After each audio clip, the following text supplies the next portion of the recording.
All right, everyone, welcome back to another Star Wars Galaxy of Heroes video with Fat Phil, and today we're going to be talking about we got a lot of, I guess, just say we got a lot of news to talk about here. We've got Boss Nass kit reveal, updates to Darth Bane's kit, gifting is now in the game, the store looks completely different, Lightspeed bundles are back with a caveat. So we're going to talk about all that stuff here. So again, if you guys want to please like, subscribe, comment down below, let me know your thoughts. Let's give a huge shout out to our channel members for all of their continued support through the good, the bad, the ugly, and like days where I just like completely forget to do a good video. So I apologize to all of you. Thank you guys again for just putting your faith in me. I do hope I am improving your Star Wars Galaxy of Heroes experience, and hopefully you're learning some things to get better in this game. So I want to talk about stuff here. We've got a lot to cover. So the big thing that I want to start with actually is the change to Boss Nass's to the Marquee events. So they had talked about this in the in their like post online, and you can actually see in the Boss Nass Marquee event here that look at all these new juicy rewards that are in here, right? Notice they didn't tell you how to get these friggin' things. So we all know how to get this stuff. I don't think this is a check back daily for these rewards. This is a like, oh, have a, 5-star Boss Nass, have a 6-star, 7-star, Relic 5, Relic 6, Relic 7, Relic 8, Relic 9. Like, they're not handing this stuff out like candy. I'm sorry.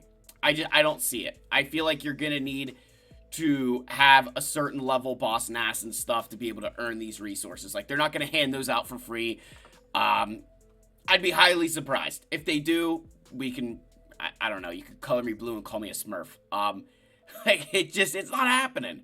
So, I'm not a big fan of that. If that's what your changes to these marquee events that you're trying to hype up, like, the people, 99% of this game doesn't care. And if you're trying to get more players to wail on a character by having these rewards, I mean, that's great, but I don't know how many more would necessarily do that. I could be wrong on that. Maybe you're testing the waters, but I don't know that this is, unless this is going to help players like, hey, a 5-star Boss Nass gets you all of these resources, then maybe more people would be willing to do that. I personally don't see it. So that'll be dropping at the time of recording in 15 hours. So very curious to see how that kind of pans out here. So that is one of the big things that came in. We did get his kit. We're going to go over to the forums because there's a couple of posts that we want to talk about. But I did want to take a look at our store. So the store got a complete overhaul. I very much like this new method. I really like this. And I like that it's the store here and shipments over here. Like, again, I think that's nice. Like, visually, you go in here and there's all these different things. And they've got the resources, the crystals, the gifts. I like this. And they talked about the guild gifting, where guess what, guys? There are Lightspeed bundles in here. Except that you can't purchase them for yourself. You can buy it for other people, which is, I mean, gosh. So Lightspeed bundles are back, but you have to buy them for your guild mates and then hope that they buy you them in return. I mean, look, it's fine. Go agree with somebody who's your friend, and, I definitely think there's going to be some problems with this. I definitely see some issues going on. And what I was expecting is exactly what happened. There's nothing in here that I can actually spend crystals on to give to a guildmate. It's all money driven. So I really think, again, this is something that maybe the top guilds will use, but I don't think a lot of bottom guilds will be doing this, except to try and spam Lightspeed bundles back and forth to each other, which, like, I think that's fine. Just like, this is the thing, right? You say that, but, like, what if that guildmate is like, yeah, I'm not buying you that? Like, you're out money, like, there's some really slippery slopes there that Capital Games is kind of getting into. So I wanted to show that. That's a big update, but let's go ahead. We're going to flip over to the forums here. So we're going to move my fat face up to the right-hand corner here. And we have Boss Nass here, but I want to start on that. This just came out at the time of recording here, that the team is aware of certain issues folks are experiencing with the guild gifting feature and are investigating. Like, I mean, that cracks me up. That really does crack me up here. Like, just, dude, already, like, day one, and we're having problems. That's just comedy hour. What can we expect? So that was funny. I did want to mention that. I'm not sure what this actually is, because obviously I'm not interacting with it, but it's comedy hour. All right, so let's talk about the update that we did get. So we got the DJ Boss McNasty kit. This is the stuff that keeps Meathead around, man. That's classic. Tusken Warriors Accelerated. That's awesome. They're going to be doing a special Bad Batch event for players to get less than 50 shards of those characters. That's awesome. I definitely think this is a really good way for them to bring back those marquee events, because I've brought this up in the past. Think of the disadvantage players have of you start an account day, like I started my new account. How many of you got 50 shards of characters that I don't have a single shard of yet? Like, I don't have a single shard of Captain Drogon, and everybody got 50 shards of him through the marquee. So when they go around and they do these marquee, like re-release the marquee events so players can get a free 50 shards, I think that's great, because 50 shards, that's a lot. That's a good bit. That's like about a month, a little bit, like, that's a good chunk of a month of farming, even on an accelerated character. So I very much like that. And then the big thing, Darth Bane looks onward to every advantage he can get over his opponent. The Omicron description for Rule of 2 now states he will take a bonus turn if conditions are met instead of gaining 100% turn meter. This matches Bane's language and mechanic to more accurately reflect the existing function. Because of the mechanical reasons, he could previously circumvent Jedi Master Kenobi's anti-turn meter lead, for example.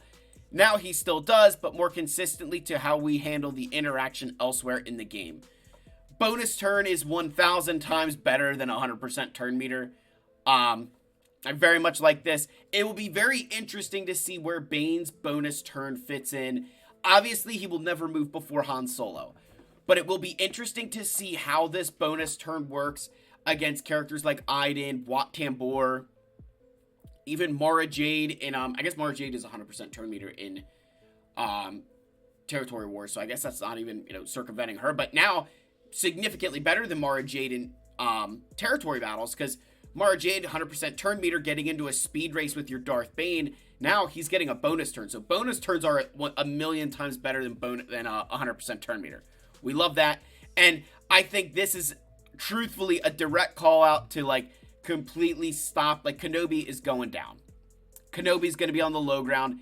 He's going to be trash now. I don't want to say he's going to be trash, because that's so harsh. Kenobi is going to get exposed by Bane. Bane is going to make Sith Eternal destroy Jedi Master Kenobi. I think that you could easily beat Jabba's and potentially Lord Vader with Darth Bane. I feel like I think every GL will be beatable with Bane and Sith Eternal. I think the only one who could actually stand a chance here would be Rey. And that's because Rey's ultimate will, that ultimate, that damage is based on the number of enemies that are there. So if it's only Bane and Sith Eternal, sure, they're going to gain all these stats. But Rey is still dealing that same amount of damage to only 2 bodies. So I think that could get really, really dicey. I'm kind of curious to see how that works. So yeah, Bane getting that. But let's get in and talk about Boss McNasty, Born to Run Nass. Gosh, I love this stuff. The artwork here looks amazing. So notice a couple of things, that he's leader, support, Gungan, no Galactic Republic tag, which I think is very telling that they're excluding him from Galactic Republic. I'll be curious if Jar Jar Binks gets one or not. I very much hope Darth Jar Jar has that, Sith. I'm kidding. But I really hope he has that Galactic Republic tag. But, Boss Nass, okay, fine. So he is the leader of the Gungan faction. So that's cool. Okay, fine. Utilizes Gungan technology, buffs, and then he's got an Omicron for Territory War. So they want to start with Boss Nass. That makes sense. The Jowl Shake is absolutely going to be included in his clit. It's so iconic and very Boss Nass. And just to show you guys this down here, they put this little graphic. I mean, look at this thing. That is gorgeous, man. That is absolutely gorgeous. Like, that is right out of Phantom Menace. That is awesome, man. I'm pretty excited because, you think I grew up with 4, 5, and 6 before I'm still in that age group where I grew up with 4, 5, and 6 before I got to experience 1, 2, and 3. But I was still so little when I saw 1, 2, and 3 that like Jar Jar was still like, you hate Jar Jar because like, everybody in Star Wars tells you should. But like if you were a 7-year-old, 8-year-old, 9-year-old kid, Jar Jar was awesome, right? Like he is funny. So like it's very polarizing. Anyway, I just lost half my subscriber base. Notice this, that all Gungans will convert a portion of their max health into max protection. So, this can be important to consider while choosing your mods. We're going back to max health.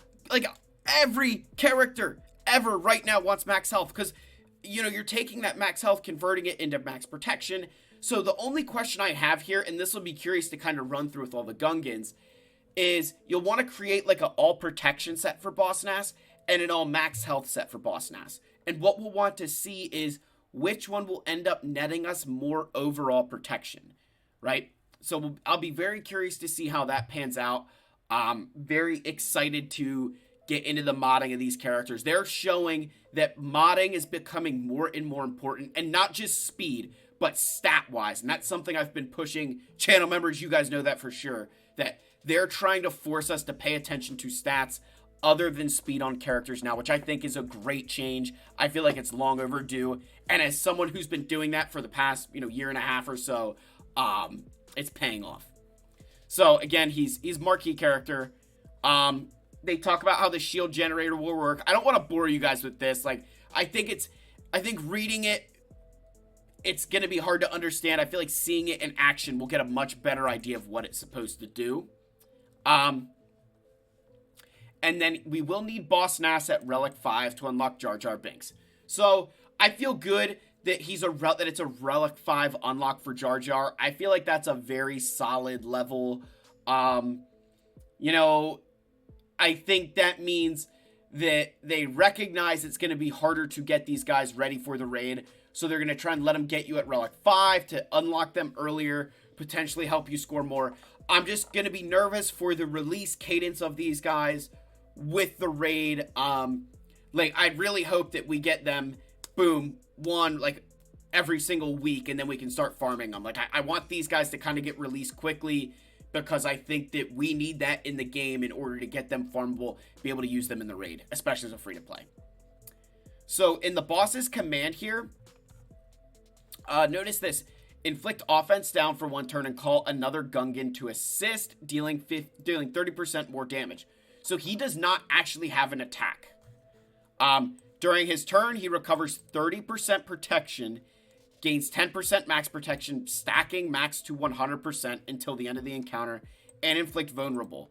So even if he's called to assist, he's still going to target another ally, and they get to, deal 30% more damage. On his turn, he's gaining a lot of protection and stuff, which is just crazy. Next, Bombad Favor. Dispel all debuffs on Gungans, and they gain 25% turn meter and retribution. Allies recover 20% protection. Notice this. Allies recover 20% protection.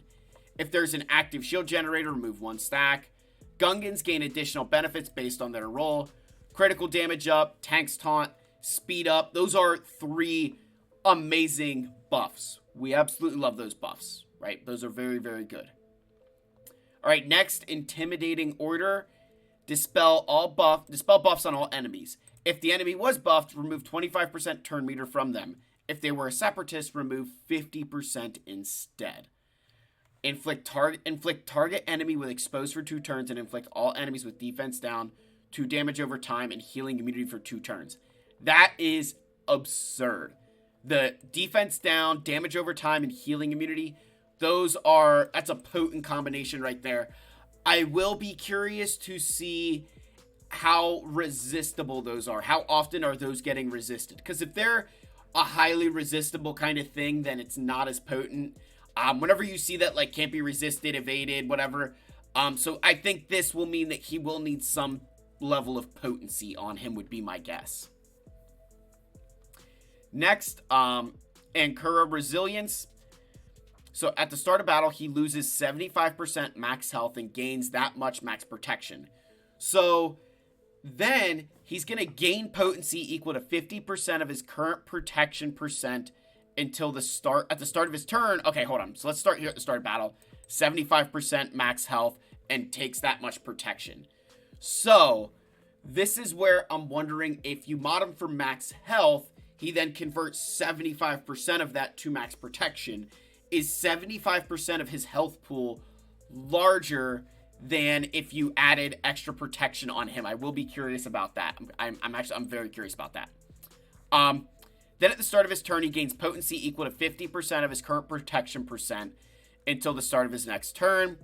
Whenever enemies are inflicted with speed down, they have minus 25% critical chance in offense. So that's actually kind of crazy.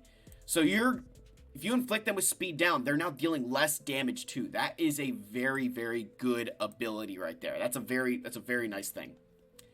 If there's an active ally shield generator, whenever a Gungan loses turn meter, they gain 10% of their current max protection stacking until the end of battle. Whenever Boss Nass inflicts a debuff, he deals true damage to the afflicted target. So my man is still going to be dealing damage. So the more debuffs he's getting out means potency is going to be important on him. Leader, boss of the Untagunda, or Untagunga. I don't know how to say that. My Gungan is not up to par. Gungan allies have 30% max protection and offense and 30 speed. Whenever a Gungan ally attacks out of turn, they inflict speed down. So that's speed down, again, coming into play. And you think he's calling assists on his basics. So that speed down is going to be a big thing. The first time each Gungan drops below 50% health, they gain 50% bonus protection for 2 turns. Gosh, that's good. If there's an ally shield generator, whenever it loses a stack of recharge, Gungans gain 1% max protection, max 50 until the end of the encounter. If the shield generator is defeated, Gungan allies gain 50% turn meter. And at the end of each Gungan ally's turn, they remove a stack of recharge. So, before we get into... Oh, we're not even done yet. If all allies are Gungans, summon a shield generator in the ally slot. So, gosh. I have a feeling this team is going to be a team that is going to time people out. I think this is going to be a timeout team just based on all the different recovery. I feel like you'll be able to set this team on defense, and they might be able to play it pretty well, where they could time out your opponent by keeping the enemy at bay through all the different protection recovery mechanics and how healthy they can get. Because the big thing with protection, one thing you need to remember with that, exposed damage is based on your max health. So if these guys all have their max protection, right? Like if you're modding them for protection, it's going to be very difficult to get through that. Like expose won't really help you. And then while in territory wars, they gain an additional 50% max protection, 30 speed. At the start of each turn, they recover 20% protection and dispel all debuffs on themselves. Whenever they're dazed or stunned, they dispel it, recover 75% protection, and gain 4 stacks of protection over time for 2 turns. Oh my gosh. So, I have a feeling this team potentially beats Lord Vader. At least will stop Lord Vader. Because 75% protection is a lot to regenerate. You're going to really need to rely on healing immunity. Yeah, that's kind of scary, man. That's so scary. Gosh. Then summon the shield generator. So the basic. All Gungan allies recover 100% protection, gain 25% turn meter, and their cooldowns are reduced by 1. Unique. Bomb badge shielding. The shield generator has 10 stacks of plasma shielding, which can't be copied, dispelled. Whenever it takes damage, it loses a stack. While it's active, Gungan allies have the following benefits. 500% defense. Yes, you read that right. 500% defense. Immune to critical hits. Take reduced damage from percent health damage effects. Oh my gosh, that's insane. Unique Pride of the Grand Army. The shield generator has no health or protection, can't be defeated or destroyed while it has plasma shielding. When all stacks of plasma shielding expire, the shield generator is destroyed. The shield generator is immune to buffs and debuffs, and its max health and protection can't be increased. The shield generator has 50 stacks of recharge, which can't be copied, dispelled, or prevented. When it loses all stacks of recharge, it takes a bonus turn and gains 50 stacks of recharge. Recharge, this unit will take a bonus turn when all stacks expire. So, yeah, I mean, this is kind of crazy. Yeah. So, yeah, it's a summoned unit. I mean, guys, Boss Nass, Gungans, I feel like they're going to be a problem for teams. I feel like that, especially, I think with this, the plasma shield down here, this is where I think they could really time teams out. The 500% defense, immune to critical hits, like, and this is why I say this. Think about it from the perspective that a lot of teams use their big plays in the opening part of the game. So you could also bring these guys offensively, let your opponent use all their big specials at the start, and then you're just going to go and destroy them because they barely damaged you, and you've got all your health and protection, all these nice abilities. The other reason I think this could be good defensively is that depending how long this stays around for, how hard it is to get to, I mean, 500% defense, this kind of stuff, this is a real timeout risk, particularly if you have these guys modded the right way. So I'm very curious, very excited for this to come in. So, guys, that's Boss Nass, and I think that's the big updates. I think Bane getting even better, Boss Nass gifting, obviously a disaster, and then finally just going back over to the game so I can move my fat face back down to the corner here. All right, hold on. It's kind of right there. There's the fat face. All right. So kind of flipping back over to the game. Again, the tweak to the marquee events. I'm not really sure how this will impact your average player. We'll need to see. But let me know your thoughts. Again, I love you all. Thank you so much for watching. If you're still watching right now, man, Wampa is king in the comments. You guys know the drill. I love you all. May the force be with you. And I'll see you in the next video, guys. Cheers.